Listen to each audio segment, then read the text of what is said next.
저는 창원에 대한 사랑이 좀 각별하고 특히 이 영화제를 기획하고 주관하는 하효선, 서익진 그 두 분을 굉장히 존경하고 사랑하고 애정합니다. 그래서 어떤 다른 일정을 다 제끼고 여기 와 있는데 이러한 이 창원 유랑영화제가 올해 처음 이제 출발했는데 이런 영화제가 단발성으로 끝나지 않고 내년에도 또 후년에도 계속 지속되면 좋겠다는 바람이 좀 간절하고 이 창원시 나아가서 경남도에서 이런 영화제를 좀 예의주시하면서 각별한 좀 애정과 관심을 좀 기울여주면 좋겠다 이런 생각을 합니다. 그 사실은 네 그리고 뭐 이런 말하기 싫은데 우리 저기 마산고 출신이잖아요. 마산고 출신 중에 이제 국회의원이 여기 윤한홍 의원이잖아요. 윤한홍 의원은 저한테는 대학과 동기입니다.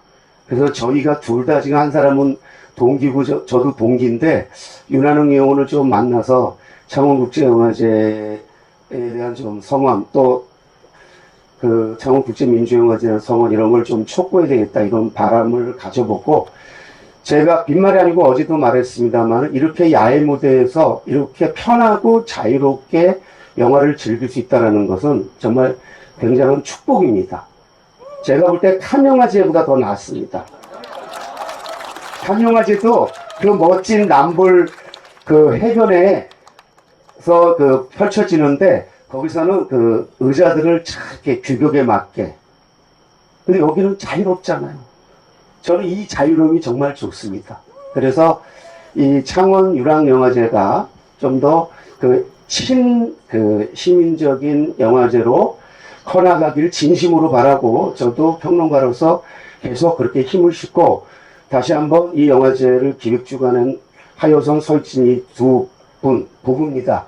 이분들을 큰 성원을 해야 되겠다는 다짐을 합니다. 여러분 성원해 주실 거죠? 박수, 한번 일어나 보시죠. 하효선, 서익진 두 분 일어나시죠. 네, 한번 박수 보내주시고요. 네네. 자, 이거 원래 예정이 없던 건데 제가 어제 와서 오늘 있다 보니까 이 두 분한테 이 감사의 말을 전하지 않을 수 없어서 이렇게 좀 감상적으로 흘렀습니다. 어때요? 이렇게 제가 이런 감상을 피력한 게 잘한 거예요? 못한 거예요? 아니, 근데 얼굴이 좀 빨간데? 아직도 뭐. 영화의 열기입니다. 아니, 그 보니까 뭐, 작년에 개봉할 때 매불쇼 나가가지고, 우리 1947 보스턴 프로텍터 방어하느라고 열심히 막 땀을 쏟더니, 오랜만에 얼굴 붉고 이렇게 땀 흘리는 거 봅니다. 마이크 든 김에 좀. 무슨 얘기를 할까요? 저기, 보스턴을 저희들이 2021년 1월 말에 촬영을 끝냈거든요.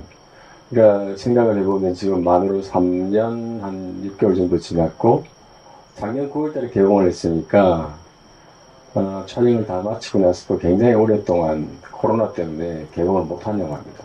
그래서 시간이 너무 많아가지고, 편집을 보통 한 대여섯 번 정도 편집을 하면 보통 영화가 완성이 되고 믹싱을 해서 이렇게 극장에 걸게 되는데 제 기억으로는 블라인드 테스트 3번 그 다음에 편집 아마 12회 정도 수정한 것 같아요. 너무너무 작업을 길게 하다 보니까 나중에는 이게 영화가 거꾸로 가는 거 아닌가 싶은 생각이 들 정도로 하여튼 참 소중한 기억들이 많습니다. 우리 호주에서 촬영할 때는 지금 우리 뒤에 보스턴 촬영 저 장면이 호주 멜버른 근처에 있는 작은 도시들입니다.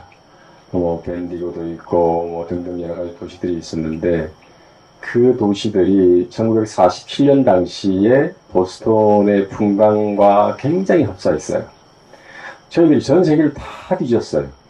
남미까지 갔어요. 우루과이까지 가서 그 당시에 보스턴을 재현할 수 있는 로케이션 장소를 찾으려고 제가 그 전작 이 전전작이 마이웨이라는 영화인데 그때는 라트비아에서 촬영을 했는데 그런 식으로 저희들은 이제 적합한 노르망디에 적합한 장소 또는 이번에는 보스턴에 적합한 장소를 찾기 위해서 전 세계를 이렇게 많이 돌아다닙니다. 근데 원래는 보스턴에서 촬영을 하려고 헌팅을 갔었는데 너무 현대물들이 많이 생겨가지고 도무지 그 당시 시대를 재현할 수가 없어서 그 당시에 또 호주에서 산불이 굉장히 역사적인 산불이 났어요. 그래서 1억 마리 이상의 토끼가 타서 죽었어요. 그래서 저희들이 촬영을 하고 있는데 이게 마스크를 쓰지 않으면 진정이 불에 걸려서 타서 죽은 시체 냄새 그게 코를 찔렀거든요. 그래서 참 촬영할 때 애를 좀 먹었던 기억들도 있고요. 뭐 계속 해야 되나? 이제 이쯤은 제가 한번 들어가겠습니다. 편집을 12번 했다 그러면은 많이 좀 짧아졌겠죠? 처음에는 좀 러닝타임이 좀 더 길었을 것 같아요. 그래서 그 감독으로서 그 영화를 줄이는 게 만만치 않은 과정이었을 텐데, 왜냐면 관객들한테 가능하면 좀 더 많은 걸 보여주고 싶었을 텐데, 그런 걸 어떻게 해결을 했습니까? 네? 얼마나 사실 이제 요 최근에 와서는 이런 약간 어떻게 보면은 아까 뭐 서두에 국뽕 얘기를 잠깐 하시는데 이런 유형의 영화들이 앞으로 제작되기가 상당히 힘듭니다. 그러니까 우리나라 선수가 실질적으로 어떻게 보면은 광복 이후에 독립정부가 수립되기 전 그 시대 상황 속에서 어쨌든 그 국기 문제 등등이 있는 아픔이 있는 송기정의 아픔, 서윤복의 어떤 아픔 이런 시대적인 아픔을 딛고 실질적으로 가서 우승을 했단 말이죠. 그게 역사적 팩트임에도 불구하고 오늘 대부분 이 영화를 이렇게 그냥 다큐멘터리가 아닌 극적 방식을 취해서 영화를 찍다 보면 요즘은 100% 걸려듭니다. 프레임에. 국뽕이라는 프레임에 걸려듭니다. 그렇기 때문에 기획을 일단 잘 안 하려고 그래요. 왜냐하면 인터넷상에서 굉장히 이제 논쟁 또는 분쟁의 소지들이 굉장히 많아지고 국뽕이라는 것은 동시에 내셔널리즘이기도 하지만 민족주의이기도 하고 또 그 근간에는 신파라는 기본적인 구조가 있어요. 그 시대가 아팠고 고난이 많았고 힘들었고 그러다 보니까 눈물이 나올 수밖에 없는 거죠. 그 고난을 역경을 딛고 1등을 한 거니까 눈물이 저절로 나잖아요. 근데 그럼 또 신파라고 얘기를 한다고요. 근데 이런 그 시대적인 급변하는 관객의 트렌드의 변화, 그 다음에 새로운 네트워킹의 세상에서는 이제 이런 영화들이 갈수록 설 자리가 적습니다. 그러니까 이런 영화들을 잘 제작을 안 하려고 하는 거죠. 여러분들 지금 이 영화가 그냥 뭐 스포츠 영화니까 액션 영화니까 제작비가 별로 안 들어 보이죠. 이런 영화도 최소 200억이 들고 마케팅 비용을 합하면 250억 정도가 들거든요. 그러니까 사실은 이렇게 되려면 BP가 한 450만에서 470만 정도가 들어야 입은 BP가 나오는 영화가 되는 거예요. 근데 요즘 이런 국뽕이나 뭐 이런 등등 소형들에 휘발리면 한 50만, 100만 하기 힘듭니다. 여러분들도 최근에 했던 더문이라는 영화 신파 구조에 딱 갇혀가지고 57만 들었습니다. 그 제작비가 거의 300억 들었어요. 그러다 보니까 우리 영화 제작의 어떤 패러다임 자체가 상당히 많이 변해가고 있어요. 그러니까 이런 착한 영화를 안 만들려고 그래요, 이제는. 어떻게 보면 좀 착한 영화잖아요.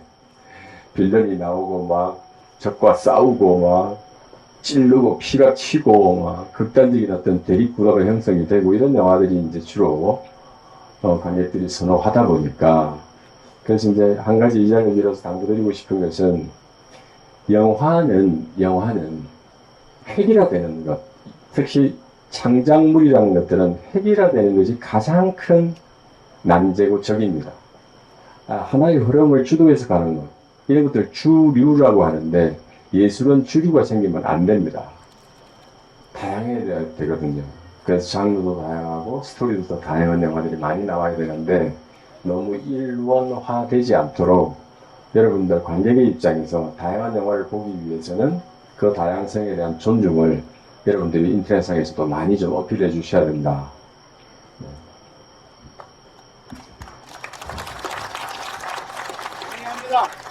제가 초두에 이제 국뽕이라는 말을 꺼낸 이유가 우리는 지나치게 맹목적으로 우리 그 자국의 역사를 좀 비하하는 것, 자국의 역사를 이렇게 폄하하는 것에 익숙한 교육을 사실 오랫동안 받아왔습니다. 남의 나라 역사를 높이는 것은 당연하게 여기면서 가령 여러분 프랑스의 레지스탕스는요 우리나라 대한민국의 독립투쟁에 비하면 시쳇말로 조족지혈입니다. 그런데 아무도 레지스탕스에 대해서는 문제 삼지도 않고 최대한 존중해 줍니다. 그런데 우리의 독립투쟁에 대해서는 위대한 독립투사가 있어도 그 사람을 사실에 입각해서 그 사람의 업적을 아까 말했듯이 착한 영화로 그리면 그걸 국뽕이라는 프레임을 씌워가지고 깎아내리려고 하는. 그리고 기본적으로 저는 이제 뭐 매부쇼 듣는 분들은 아시지만 저하고 출연하는 라이너라는 친구가 늘 심파로 이제 싸우는데 저는 심파의 순기능을 믿는 사람이라 가령 엄마하고 여기서 저기 엄마하고 아들하고 예? 윤복하고 엄마 그거를 심파로 몰 수가 있나요? 이 영화는 제가 볼 때 심파가 별로 없어요 사실은.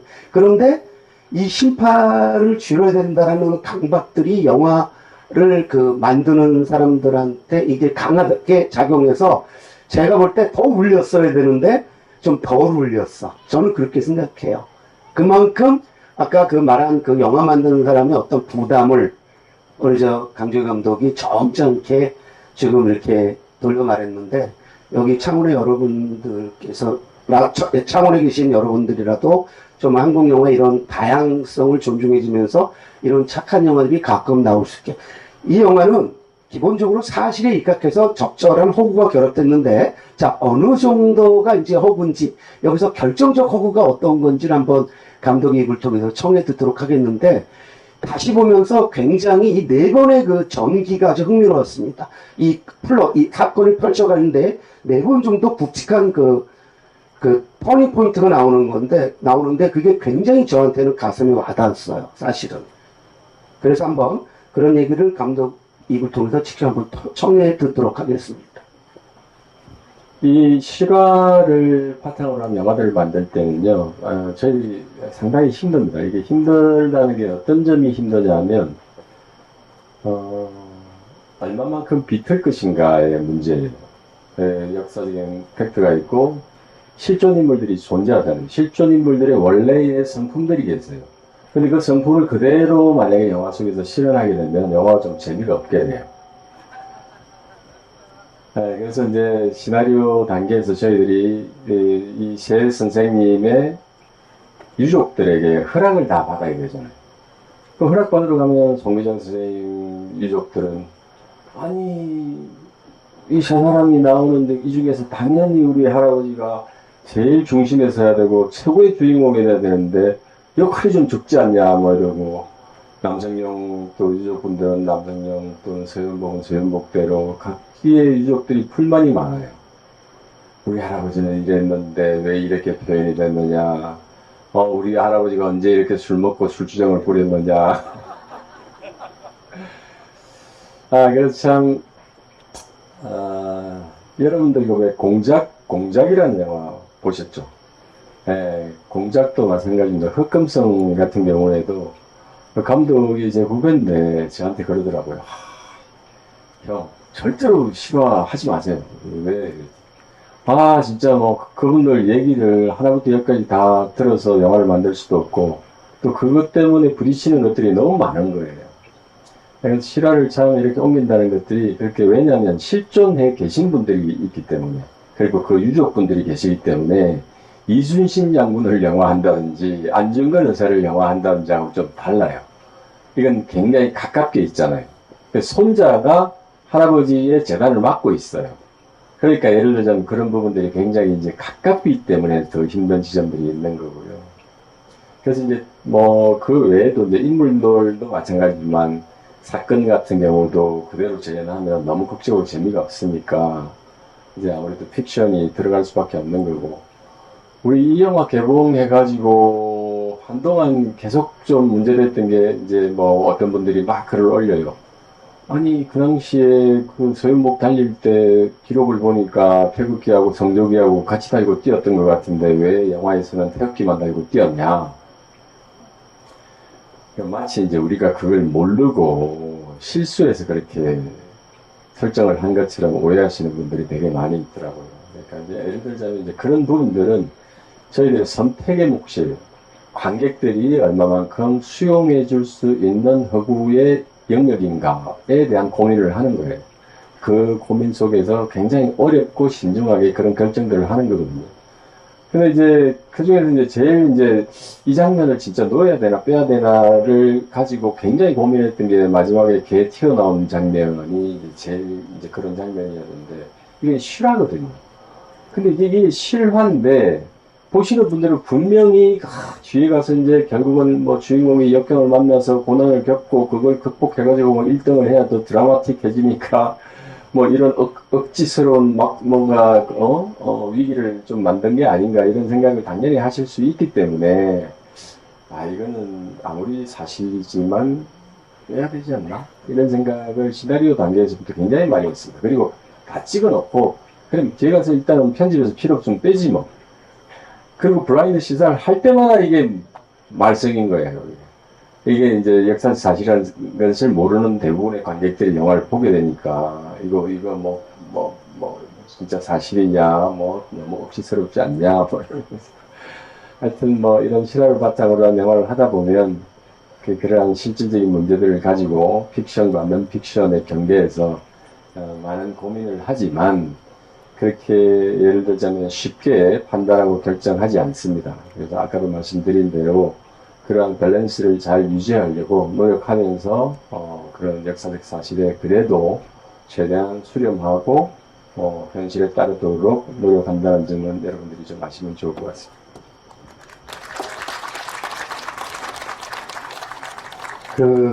저도 이 영화 보고 강 감독한테 제일 먼저 확인한 게, 야, 걔 그거 사실이야? 어떻게 되니? 사실이어서 저도 정말 놀랐습니다. 그러니까 여러분이 이제 보시고, 야, 어떻게 저런 드라마가 가능할까?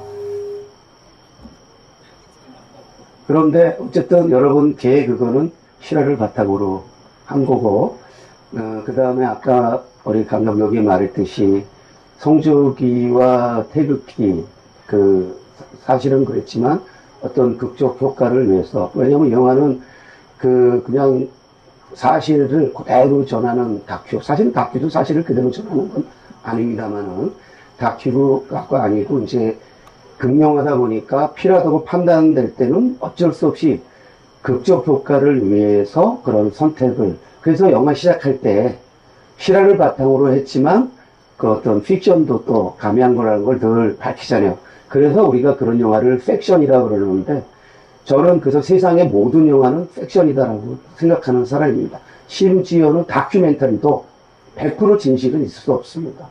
그리고 우리가 아는 역사적 사실도 100% 진실이라고 말할 수도 없고요. 그런 의미에서 우리가 영화를 볼 때 조금은 좀 그러니까 수용하려는 그러한 자세가 좀 필요하지 않나 이런 생각을 해봅니다. 사실은 이제 원래대로 되면은 이 객석에서도 마이크가 준비돼가지고 질문을 해주고 그러면 좋은데, 혹시 비록 마이크는 없지만 이렇게 가까이서 우리 강 감독 보고 하니까 자기 육성으로라도 어떤 중요한 질문하고 싶은 분 계시면 특별히 받겠습니다. 내 앞에 계신 분 해주시면 제가 좀 전해드리도록 하겠습니다. 네, 편하게 하세요. 반갑습니다. 네. 혹시 마산에서 이제 나고 자라셨는데, 저희 마산의 역사에서 영화화하고 싶은 기관이나 이벤트가 있다면? 네, 고맙습니다. 마산에서 자라고 성장을 했는데, 혹시 앞으로 마산에서 인물이라든지 사건이라든지 이런 걸 앞으로 영화하고 싶은 게 있다면 좀 이렇게 청하는 거 맞죠? 네. 질문은 한 가지. 응답하라에서 너무 많이 나와갔고요. 그 작가분이 마산 출신이신데, 참 저도 그때 보면서 이야 참 어릴 때 생각도 나고 또 굉장히 그런 정서적인 교감이 굉장히 컸던 그런 경험이 있었는데 그래 저런 것들 근데 그게 어떻게 보면 또 드라마의 힘이기도 한 것 같아요.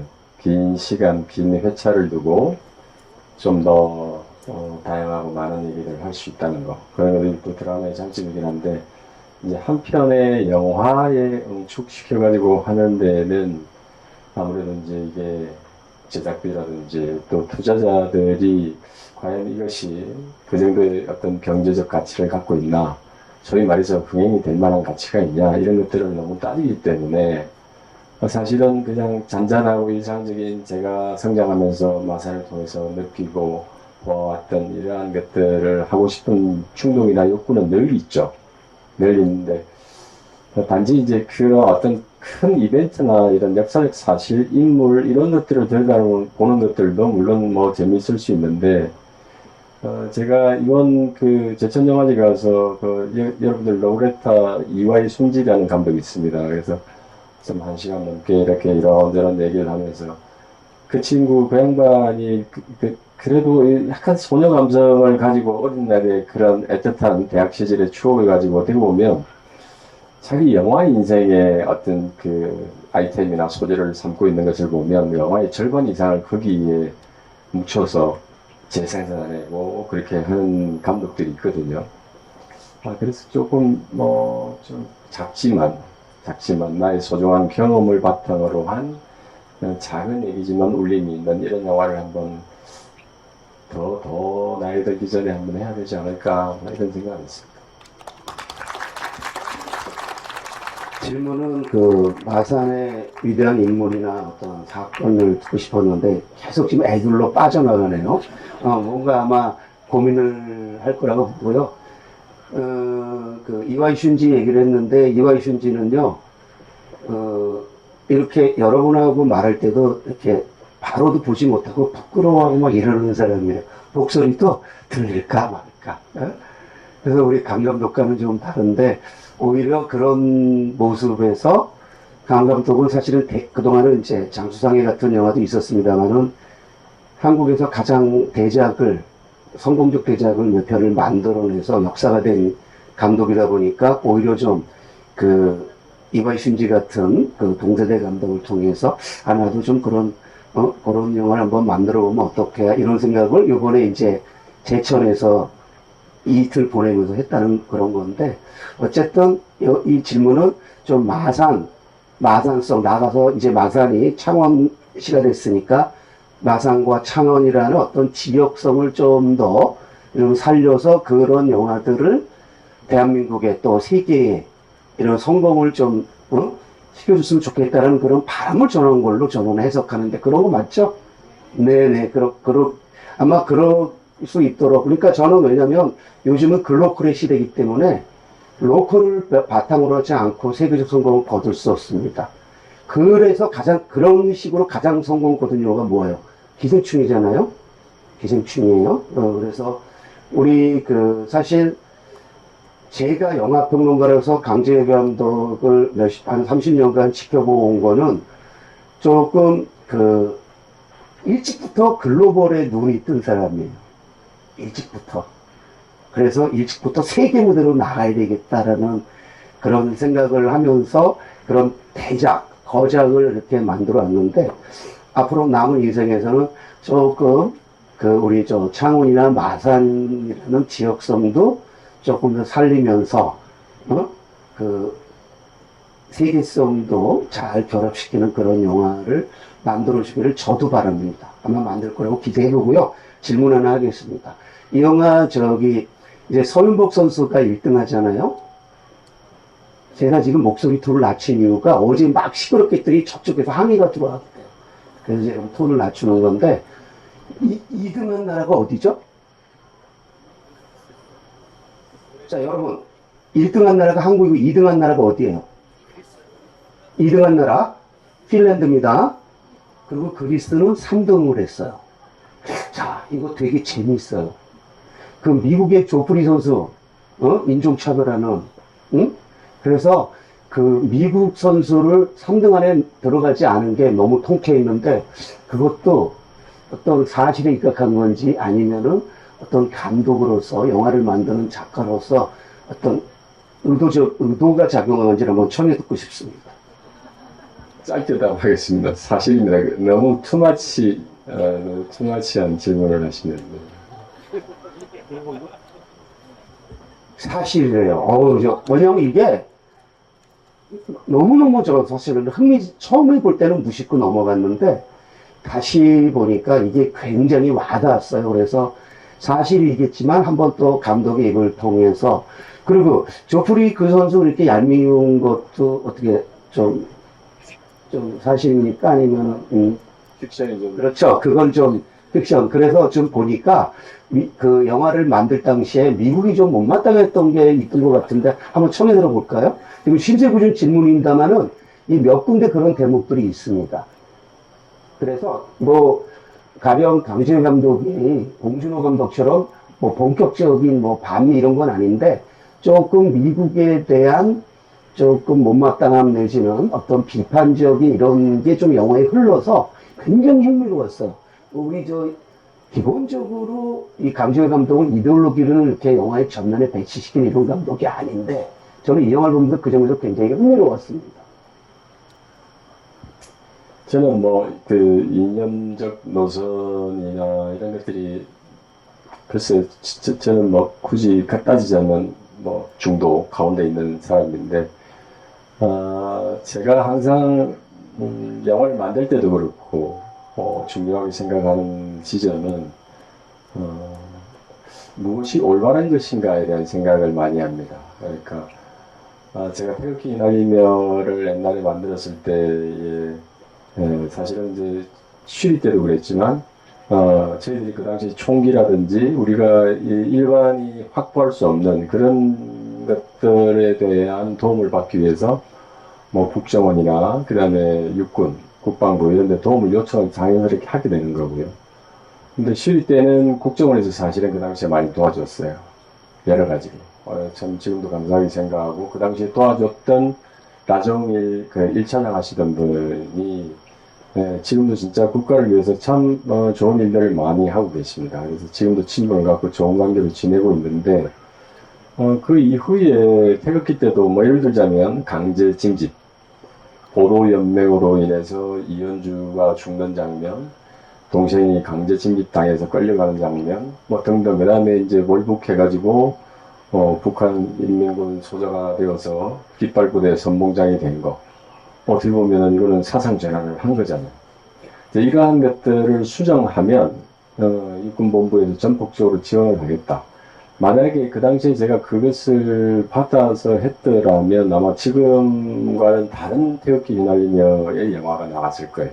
근데 아마 장비나 시스템이나 엑스트라나 이런 것들은 더 아마 좋은 지원을 받아가지고 외적으로는 풍만해져 있을지 모르지만 내용적으로는 역사와 어긋난 그러한 작품이 나왔을 거라고 생각을 해서 저는 단호하게 거절을 했고, 그래서 저희들끼리 그냥 순수하게 그냥 홈메이드로 경운기 베이스에 있는 바닥을 깔아가지고 위를 탱크로 만들어가지고 지금 태극기에 나오는 탱크 이런 것들은 경운기 밑에 있는 베이스입니다.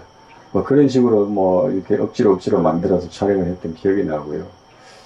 예를 들어서 지금 1947년 보스턴 같은 경우에도 그 당시에 역사를 이렇게 잘 들여다보면 미 군정에서 하지 중장이라는 사람을 어떻게 보면 우리나라를 통치하는 통치의 책임자로 일단 부임한 것 자체가 한국이 독립된 이후에, 해방된 이후에 정상적인 국가로 빨리 회복하고 성장하라는 그 관심과 애정이 저는 100% 없었다고 생각해요.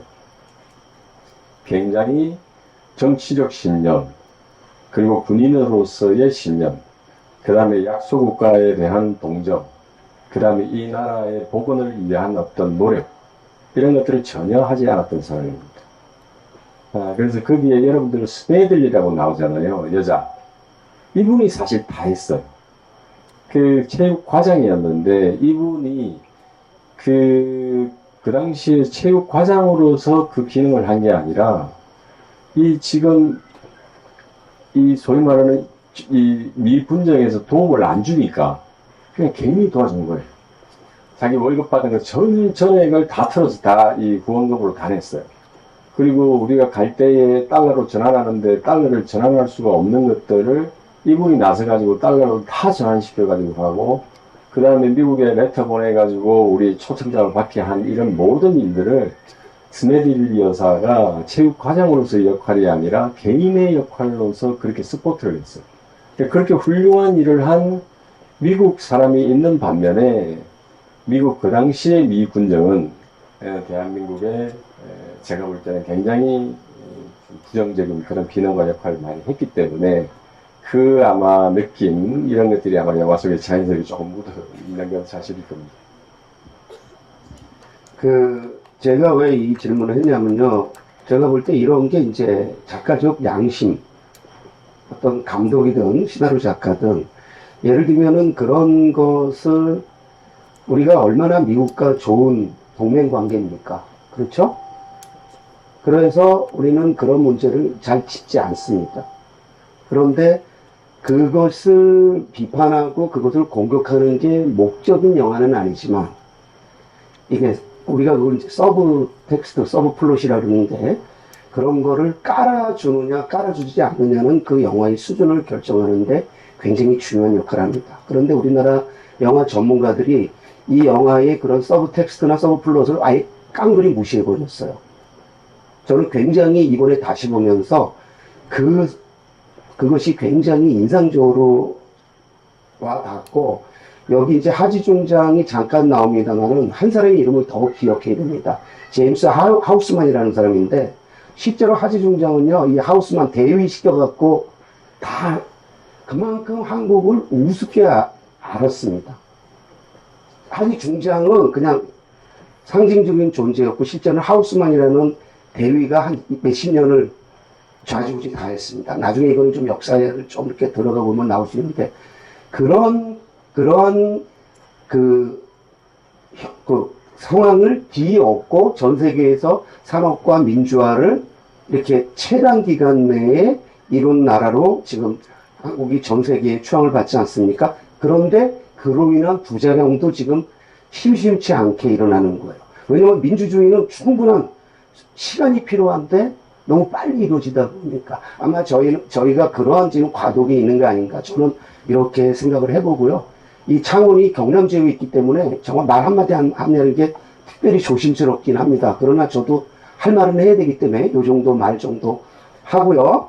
이제 10시가 지나가면은 저 아파트에서 또 항의가 들어올 거기 때문에 이제 마무리를 져야 되는데, 혹시 뭐 한 분이 앞에서 질문하셨는데 뭐 한두 분 듣고 이제 마무리 짓도록 하겠습니다. 예, 우리 강재규 감독님과 정찬희 평론가 보니까 반갑습니다. 반갑고, 서커스 하는 보러 왔는가 할 정도로 약간 그 유랑이라는 말이 좀 너무 저쪽에 삼면로 해양누리공원이나든지 그런 데서 했더라면 이것보다 한 뭐 서너 배 이상 사람들이 오지 않을까. 그래서 장소 고려 문제를 좀 주최측하고 이런 생각 좀 해주시고, 또 제목도 조금 세련되게 젊은 사람들이 조금 더 그거 할 수 있는 그런 걸 갖다 생각을 한번 해봐 주시면 좋겠다는 말씀을 드립니다. 감사합니다. 네. 마이크를 드리기 잘했네요. 이거 주책주 다 들으셨죠? 그냥 부연 설명을 하면요, 여기서 유랑은 이제 사실은 이제 뭐 서커스라는 의미보다는 저는 이제 노마드를 해석한 거로 보는데, 여기 이것이 가능하게 된 데는요, 대한민국의 한국 영상 자료에 척조가 없었으면 불가능했습니다. 제가 이거 마지막에 이제 감사를 전하려고 했는데 하셔갖고, 그러니까 이 영상 자료로 해서 이 장비들을 다 지금 날라와서 수동해서 온 거예요. 그러니까 이 유랑의 의미는 생각보다 이제 굉장히 깊은데, 한번 직접 청해 듣고 왜 이 접근성이 별로 좋지 않은 이렇게 수변공원을 했느냐, 뭐 이런 거에 대해서 한번 답을 한번 들려주시죠. 네, 반갑습니다. 유랑은 뭐 그런 노스탈직한 의미가 있긴 하지만 여기에 우리가 그 올해부터 여기서만 하겠다라는 뜻이 아니고 저는 이제 이 가포 바다뿐만이 아니라 마산 인근에 있는 바다를 너무너무 사랑하거든요. 그래서 이제 어디든지 간에 좋은 곳에 저희가 이제 좀 영화를 아무래도 상영하니까 야외 상영하기 좋은 곳을 찾아서 노마딕하게 유랑하면서 어디든지 가서 즐길 수 있다라는 의미로 유랑을 썼는데 여기다가 창원 노마딕 영화제 이러면 좀 현대적인 감이 있을지 몰라도 너무 좀 그런 것 같아서 좀 자유롭고 하는 그런 형태로 하려고 한 거고요. 사실은 유랑 영화제 생각한 거는 저희가 이제 그 예술영화 전용관 시네아트 리점을 운영하고 있는데요. 지금 한 10년째 되니까 극장이 굉장히 노후해서 뭔가 일을 극장에서 벌이기가 굉장히 어려워요. 그래서 이제 가능하면 시민들하고 만나서 뭔가를 좀 하고 싶은데 그게 지금 조건이 안 되니까 조금 이제 바깥으로 그냥 예술영화만 너무 예술영화는 어렵다 이렇게 생각하시는 분들이 아니라 일반적으로 우리가 공감할 수 있는 그런 기회를 만들려고 이제 이걸 착안한 거고 여러분의 반응에 따라서 여러분이 원하시고 여러분들이 또 더 자주 했으면 좋겠다라고 하면 말씀하신 것처럼 더 좋은 장소를 찾아서 유랑하실 수 있습니다. 네, 감사합니다. 나오신 김에 그러면은 유랑영화제가 내년에 만약에 또 열리면은 여기 할 수도 있고 딴 데 할 수도 있고 그런 의미까지 포함된 거죠. 네. 네네, 노마딕입니다. 그리고 나오신 김에 그 창원국제민주영화제에 대해서도 작년에 5회까지 했는데 그거에 대해서 한 말씀 해주시고 이제 마지막 질문 받고 마무리 지어야 될 것 같습니다. 조금 전에 말씀드렸지만 극장 사정이 저희가 단간이고 51석인데 여기서 저희가 이제 많은 한 옵션을 그러니까 섹션을 한 10개 정도도 해가지고 아주 디테일하게 이렇게 프로그래밍을 하는데요. 그게 이제 극장 한간으로서는 운영하기가 굉장히 힘들어서 작년에도 이제 그 3.15 해양누리공원에서 했었어요.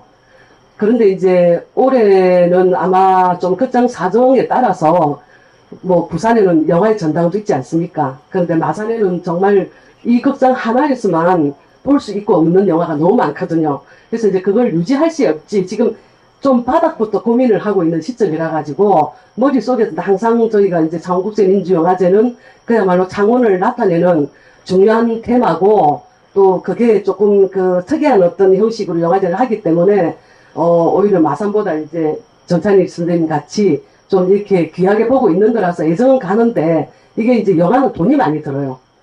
그런데 저희가 이제 창원시나 경상남도로부터 돌봄이나 지원을 전혀 받지 못하고 있습니다.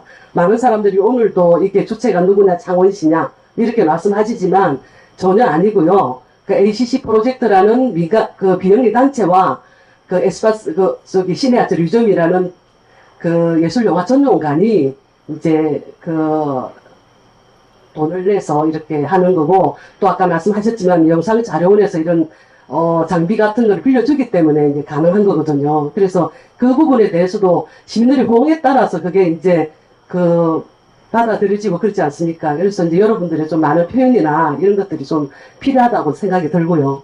감사합니다. 네, 창원시의 협력이, 그러니까 영상자료원과 창원시의 협력이 없으면 불가능했겠죠. 그런데 이제 여러분들이 오늘 이제 보러 가시고 다음부터, 참 좋았다. 좀 더 많이 지원을 해주면 더 좋은 그런 영화제가 될 것 같다라는 그 성원을 아마 바란다는 이런 말씀이고요.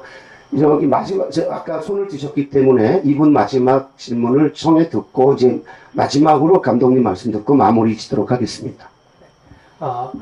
최근에 코로나 기간 동안 솔직히 말해서 실사 영화보다 애니영화가 인기를 끌었잖아요. 최근에 보니까 인사이드 아웃이나 뭐 여러 애니영화 인기를 끌었는데 봉준호 감독님도 애니영화 준비하고 있다 같고 강재규 감독님은 애니영화 하실 생각 없으신가요? 은행나무 침대 보니까 애니 하셔도 잘하실 것 같은데 너무. 그 질문인 거죠? 네. 애니가 더 잘된 거라기보다는 과거보다는 다큐멘터리나 애니메이션이나 과거의 극영화 일본되었던 거와는 좀 다른 양상이 펼쳐지면서 그게 코로나가 가져다 준 또 어떻게 보면은 좋은 측면이기도 했습니다. 코로나 이전에는 좀처럼 극장에서 선보일 수 없었던 다큐들이 여러 편 선보였거든요. 그래서 또 애니메이션도 상대적으로 많이 선보여서 성을 거뒀는데 지금 여러분 아세요? 한국의 애니메이션, 극장 애니메이션 기준으로는 100만 넘는 애니메이션이 2편밖에 없습니다. 2편. 그 1000만 넘는 한국 영화, 실사 영화는 24편인데. 그래서 혹시 강재호 감독님도 애니 계획 없냐? 저분이 여러 애니 팬이네요, 한번.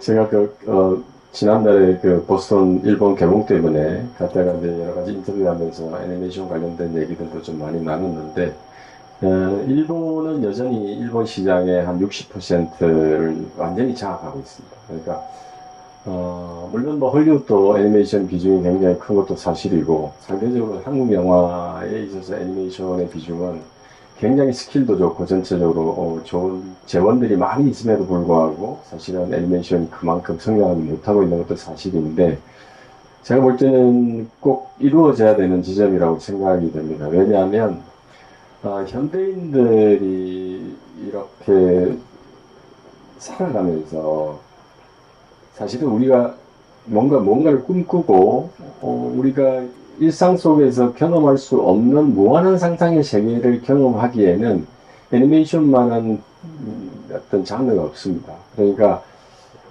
이 세상이 조금 더 답답하고 더 힘들어지는 순간이 오면 올수록 일상을 탈피하고 싶은 기본적인 충동이 훨씬 더 강해지는 거죠. 그 세상이 어려우면 어려울수록 사람은 애니메이션을 더 찾게 됩니다. 그래서 우리 코로나 같은 시즌에도 왜 평상시 한 100만, 200만 드는 영화들, 서즈메이 문단속부터 시작해서 절린덩크라든지 이런 영화들이 왜 600만, 700만이 들었을까? 힘드니까 상대적으로 실사 영화보다는 그런 판타지를 더 선호하는 경향이 생깁니다. 그래서 한국 영화의 미래를 볼 때도 당연히 좀 더 그 장르가 발전을 해야 될 것이고, 저 역시도 좋은 아이템이 있으면 해야겠다는 생각을 갖고는 있습니다.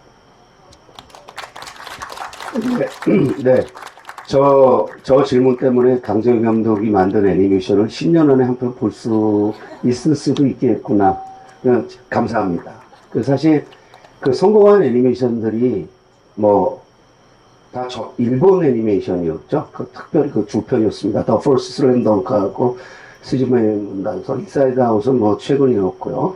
그런 점에서 그 한국 애니메이션, 극장 애니메이션에 좀 분발을 기대하는데, 아까 그랬죠. 워낙 재능 있는 친구가 재능 있는 애니메이터들이 많다 보니까 이 사람들이 일본 애니메이션, 할리우드 애니메이션, 중국 애니메이션 가서 하청으로 가서 열심히 돈 버느라고 그래요. 그 힘이 모여야 되는데. 그런 의미에서는 좀 장기적인 계획이 좀 필요하지 않나 이렇게 싶고요. 자, 이제 진짜 마무리를 해야 될 텐데, 고향이지만 이렇게 또 2년 만에 이렇게 새로운 영화로 이렇게 와서 만난 거 굉장히 또 반가웠잖아요. 다음 마산을 올 계획을 한번 좀 들어보면서 이 자리 마무리 짓도록 하겠습니다. 이 사진 그러고 찍고요. 우리 조금 전에도 우리 하효선 우리 위원장께서 나와서 이제 이런저런 좀 푸념도 얘기하고 하는데, 사실 지금 여기 마산 창원에는 아까 우리 윤한홍 우리 의원도 얘기를 했지만 다 제 동기고, 그 다음에 여기 지금 와 있는 우리 최형두 우리 의원도 와 계신 걸로 알고 있는데, 참, 저희들 우리 마산의 보배들입니다. 물론 한해 선배인 우리 김용장 선배도 이번에 또 의원 활동을 시작을 하시고 해서, 좀 우리 이분들이 아마 앞으로 좀 그래도 많은 도움을 드릴 수 있지 않을까 이렇게 생각을 하고요. 예를 들자면 이런 겁니다. 제가 여러 나라를 이렇게 다니면서 각 나라의 문화들, 특히 영화들이 일반인들의 삶과 어떻게 접목이 되고, 어떻게 그런 것들을 통해서 자기의 삶의 어떤 질을 높이고, 뭐 이런 것들이죠. 이런 것들을 참 많이 합니다. 굉장히 많이 하는데, 여러분도 아시다시피 뭐, 마산에는 뭐 감독도 있지만, 뭐 황정민을 비롯해서 뭐 등등 참 좋은 배우들도 이 마산에서 많이 탄생을 했고, 한국 영화계의 버팀목이 되어서 일들을 많이 하고 있습니다. 그리고 또, 뭐 옛날부터 우리 마산은 예향의 도시 아닙니까? 예술의 도시거든요. 그래서 이러한 여러 가지 우리 이 마산 시민이 갖고 있는 근본적인 유전자, 이 토양 속에는 이런 어떤 창작에 면밀하게 흐르고 있는 어떤 끈끈한 어떤 유전자들이 있단 말이에요. 그래서 이제 그러한 지점들을 볼 때에 먹고 살기가 너무 바빠서 그런지 너무 좀 문화와 동떨어진 삶을 살고 있는 것이 아닌가라는 생각이 좀 들고요. 그러려면 사실은 이제 창원시가 조금 움직여줘야 되고, 그 움직임이 있다는 것은 뭔가 이런 행사를 하거나 뭘 하려고 해도 제대로 된 스크린이 있어야 됩니다. 공간이 있어야 되고, 또 여러분들하고 같이 프로그램을 만들어서 같이 영화와 같이 대화하고 공존하고 영화를 만드는 사람들과도 수시로 만날 수 있는 이런 다양한 어떤 채널들을 좀 열어가야 되는데, 지금 너무 환경이 열악해요. 그래서 우리 하 위원장께서 혼자서 저렇게 막 고군분투 남편이랑 이렇게 하시는 거 볼 때마다 마음이 너무 아픈데, 제가 간단하게 하나 예를 들어 드릴게요. 예를 들어서 지금 일본에서 가장 엘리트들이 모여있는 집단이 있습니다. 평균 IQ가 140이 넘고, 이 친구들의 수업 중에서 가장 인기 있고 가장 이 친구들이 선호하는 프로그램이 있어요. 영화 통해서 인생 공부하기. 그래서 그 정도의 석학들, 수재들이 모여있는 고등학교인데, 이 고등학교에서는 한 달에 두 번씩 꼭 좋은 영화를 보고 그 영화를 만든 사람 또는 배우들을 불러서 영화에 대해서 얘기하고, 이 영화를 통해서 내 인생에서 무엇을 느끼고 배워가는가, 이런 것들에 대해서 끊임없이 대화하고 탐구하면서 삶의 즐거움과 인류의 미래에 대해서 같이 고민해요. 그러니까 그런 것들을 뭐 책을 통해서 뭐 얼마든지 할 수 있죠. 그런데 한편에 집약된 영화를 통해서 할 수 있는 게 너무 많아요. 그리고 지루하지 않고 2시간이면 되고, 근데 책 한 권 읽으려면 시간이 많이 걸리잖아요. 그런 식으로 효용이 굉장히 높다. 그래서 그런 다양한 프로그램들을 만들어 가지고 좀 더 우리가 문화적인 삶을 경험할 수 있는 세상으로 좀 접근해 가야 된다. 그런 생각이 듭니다. 그래서 여기 계신 분들부터가 그런 데 대해서 좀 더 관심을 가져서 문화도시 마산, 문화도시 창원이 될 수 있도록 의원님들 좀 많이 도와주십시오. 네, 다들 오늘 너무 감사드리고요. 다들 어쨌든 건강하시고 무탈하시고 그리고 행복하시길 바랍니다. 네, 다음에 또 뵙도록 하겠습니다. 고맙습니다. 네, 고맙습니다. 사회자니까 이제 공식 마무리 멘트를 하면은, 사실 한국 극장 얘기는 한국 극장 영화는 현재 위기 국면이라고들 합니다. 그런데 제가 볼 때 한국은 그런 위기를 또 슬기롭게 극복해낸 그런 민족이기도 하고 나라이기도 합니다. 그래서 아마 잘 극복해 나갈 거라고 보는데, 오늘 그런 기대를 가져봅니다. 서울과 부산에서 하는데 창원에서 못할 게 뭐가 있겠나, 이런 생각을 해봅니다. 창원의 그 열악한 환경과 하드웨어는 잘 알고 있습니다만은, 그런 이번 유랑영화제를 계기로 해서 좀 더 어떤 나아질 수 있는 가능성이 주어지는 게 아닌가라는 생각을 해봅니다. 저기 최영도 의원도 와 계시다 그러는데, 저도 윤한홍 의원한테 한번 오랜만에 연락해서 우리 저 강정희 감독이랑 이런 거 했는데, 야, 용 감독 좀 힘 좀 실어줘야 되는 거 아니야? 한번 이런 연락도 해보고 해서 좀 창원이 뭔가 어떤 강정희 감독의 말대로 문화적으로 좀 비상할 수 있는 어떤 계기가 마련되기를 바라면서, 그 계기를 유랑영화제가 발판이 되기를 바랍니다. 고맙습니다. 자, 이제 사진 촬영하겠습니다.